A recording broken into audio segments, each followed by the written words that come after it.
How twisted is that? I'm feeling the love. This is gonna be a fun day, man. I've had the whack-assed schedule. Last night I was in the mountains outside of Denver premiering a new Michael Jackson tribute show with dancers and this guy that looks more like Michael than Michael. It's crazy. 2 hours sleep on a plane, 2 more hours on the plane. I'm good on the plane. I start breathing that poisonous air and I'm out. And now I'm here, and after a triple latte, I'm feeling really good. So today, I'm just going to talk about basically whatever you want to hear. And after a triple latte, I can just get a seed of an idea and go on for 10 minutes, as you'll see. And I'm just going to rattle off things. And I tend to go off on a tangent, so if you ask a question and I just act like I have no idea and just talk about something else, it's because I forgot what you asked. I'm going to tell you about my show, first of all. After 10 years with Michael Jackson, which was like a paid vacation, and 3 years with Jeff Beck, I had about my 3rd or 4th midlife crisis, and I thought, what the hell am I going to do now? You know, it's the feast and famine of the music industry, of any of the creative arts, really. And I started mulling it over in my brain, and I really wanted to do my own music. And I had experience in the past. I never toured with my own band, but playing in LA or wherever, and I decided I don't like to be the ringleader. I hate scheduling people. I don't like calling them up. I don't like little bastards showing up not knowing the music when they show up. And then, actually a couple times I did take them. I took a band to Europe and managed to lose $5 grand in 10 days, even though we had sold out houses, because that's how my accounting is. Just ask the IRS. No, there was some misinformation about how much things cost before I took off. And man, the people that I thought would be the coolest on the road turned into the whiners, and vice versa. It's just, once people are outside of their comfort zone, it's a whole other personality that can come out. So, of course, I'm thinking, well, I want to do my own music, right? And I just started imagining what it would be to look up a band and hire a band, and I just broke out in hives and thought, my career's over because I ain't gonna do it. But then I came up with the idea of the films. And I was very intrigued by people like Kaki King, great acoustic guitar player, tapper, that before she got a band for years, she toured on her own. Adrian Legg, another great player, Preston Reed, all these guys can tour alone, very low maintenance. And I thought, you know, if I sing, I'm going to empty the house in short order, so we're not going to have that happen.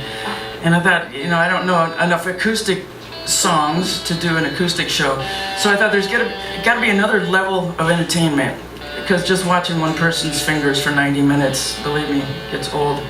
Even some of the best players, I find my head just goes starting to think of your laundry list, even if they're great, you know. It's just, this is the ADD generation where everybody wakes up with a triple latte, including moi. Not that it's a healthy thing to do, but that's what I do, and that's pretty much my only vice, so I'm having at it. Yeah, don't you try to make me quit, alright? And here's a tangent for anybody that wants to quit coffee. I did it once for a year and a half. There's a great book called Caffeine Blues, and there's a rocket scientist, medical something or other that wrote it. 300 pages. I read them all about the horrible things coffee does to you, but there's a chapter that tells you how to get off it without wanting to kill yourself or others. And it just takes supplements, and it worked. But then I started using it to turn around with jet lag, and I'm back at it. So, back to my story. Let's see how I can go off. So, then I got the idea of doing the films. Because I'd done, you know, hundreds and hundreds of clinics, workshops around the world where I played to tracks, and I thought, well, to call it a show and have people pay, there's got to be more entertainment value to it. And especially with the newest generation where, you know, you're short attention span theater, there's got to be something happening every second. So I started thinking of the films, and I put out the word to filmmakers for a year and a half. Contacted film schools around the world, because I'm thinking, well, students need a resume, right? So, and I was paying green dollars. And after a year and a half, about 50 people took MP3s to work with, and I had 4 films at the end of a year and a half. that was it. So it makes for a very short show. And the first film that came in the mail of the 4 had some old movies cut in it, and I'm thinking, there's gonna be a lawsuit there because somebody's got to own these. He taught me how to make films, and he showed me that archive.org, if anybody's interested in adding films to your show, archive.org has thousands and thousands and thousands of radio shows, movies, cartoons, books, all kinds of stuff. It's an incredible resource. The search engine kind of sucks, but for instance, if I wanted to do a movie with aliens, I just dial in aliens and put moving pictures, and you get hundreds or thousands of them popping up. The thing you got to watch out for is to make sure they're labeled public domain, which means you're not going to get sued. So that's why most of my movies that I use in my show are black and white. So this guy taught me how to make films and just showed me the ropes, and everything I do is in iMovie, which is not a great program. It's very crash happy. What am I thinking?